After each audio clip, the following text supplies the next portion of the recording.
Olympic में इतिहास रचने की ओर बढ़ती हुई नूर स्लावी इवेंटिंग में पार्टिसिपेट करने वाली पहली अरब महिला होने जा रही है। नूर स्लावी 29 वर्षीय घुड़सवार हैं और एक अरब भी।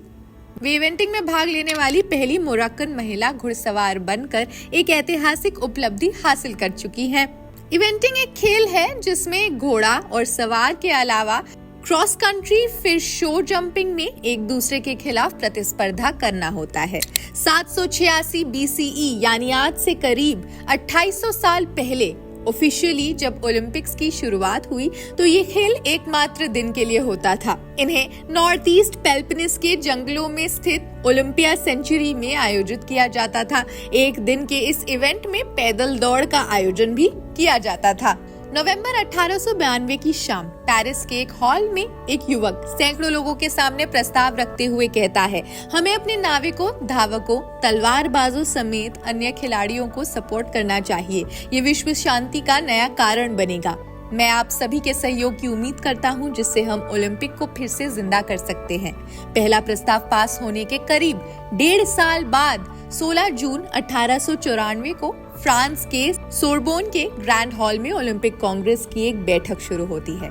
बैठक के ठीक 8वें दिन 23 जून 1894 को कांग्रेस में ओलंपिक को फिर से शुरू करने का प्रस्ताव सर्वसम्मति से पास कर दिया जाता है और अंतर्राष्ट्रीय ओलंपिक समिति का गठन करके क्यूबर्टीन को महासचिव बनाया जाता है। खैर, हम वापस आते हैं महिला खिलाड़ियों पर। प्राचीन ओलंपिक के करीब 1500 साल बाद मॉडर्न ओलंपिक शुरू हुआ, लेकिन प्राचीन ओलंपिक की तरह इन खेलों में भी महिलाओं की हिस्सेदारी नहीं थी।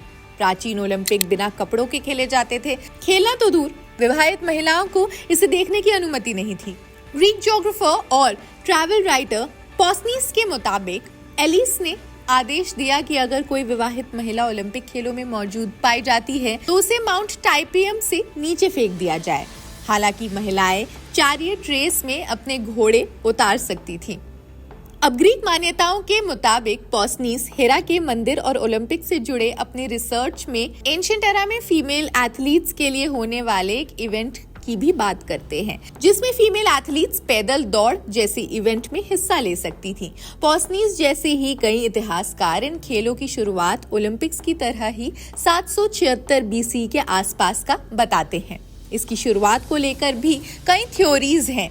जैसे पहली थ्योरी किंग पोलॉप्स की पत्नी हिपोडेमिया से जुड़ी है। हिपोडेमिया ने अपनी शादी की खुशी और देवी हेरा के सम्मान में पैदल रेस की शुरुआत की, जिसके लिए उन्होंने अलग अलग जगहों से 16 महिलाओं का चयन भी किया था। इसके अलावा एक और थ्योरी है जो बताती है कि ग्रीस के शहर एलिस और पीसा के बीच शांति के तहत इन खेलों की शुरुआत हुई। एलिस के नागरिकों ने पेलोपनीज के 16 शहरों में से एक महिला को चुना जो देवी हेरा के लिए वस्त्र बुनने के साथ साथ उनके सम्मान में खेलों का आयोजन भी करवाती थी। देवी हेरा के नाम पर ही इन खेलों का नाम हेरियन पड़ा। ग्रीक गॉड ज़्यूस की पोती और किंग पोलॉप्स की भतीजी क्लोरिस को हेरियन गेम्स की पहली विजेता माना जाता है। ये खेल हर चौथे साल में खेले जाते थे। 1996 में जब मॉडर्न ओलंपिक्स शुरू हुए तब भी महिलाएं इसका हिस्सा नहीं थी। दरअसल क्यूबर्टीन ओलंपिक को महिलाओं के लिए उपयुक्त नहीं मानते थे, लेकिन सन 1900 के पेरिस ओलंपिक से पहली बार महिलाओं ने ओलंपिक खेलों में अपनी मौजूदगी दर्ज करवाई। 1900 में पेरिस में आयोजित ओलंपिक प्रदर्शनी के रूप में आयोजित किए गए थे, जिसे आमतौर पर विश्व मेला भी कहा जाता था। लोग ओलंपिक को लेकर न इतने जागरूक थे, न ही उनमें इसे लेकर क्रेज था। इस दौर में ऐसे कई खिलाड़ी थे जो अनजान थे कि वे ओलंपिक जैसे खेलों में भाग ले रहे हैं। भारत की सबसे पहली महिला ओलंपियन का नाम नीलिमा घोष था, जिन्होंने 1935 के ओलंपिक्स में महज 17 साल की उम्र में 100 मीटर स्प्रिंट और 80 मीटर हर्डल्स में भाग लिया था। वो पहले ही राउंड में कंपटीशन से बाहर हो गई थी। कर्णम मल्लेश्वरी ओलंपिक्स में पदक जीतने वाली पहली महिला एथलीट रही, जिन्होंने साल 2000 के सिडनी ओलंपिक खेलों में वेट लिफ्टिंग में कांस्य पदक जीतकर इतिहास रचा। बता दें कि 2016 रियो ओलंपिक खेल में भाग लेने वाले एथलीट्स में 35% महिलाएं थी। खैर, इस वीडियो में बस इतना ही। ऐसी और वीडियोस देखने के लिए देखते रहिए जनसत्ता। शुक्रिया।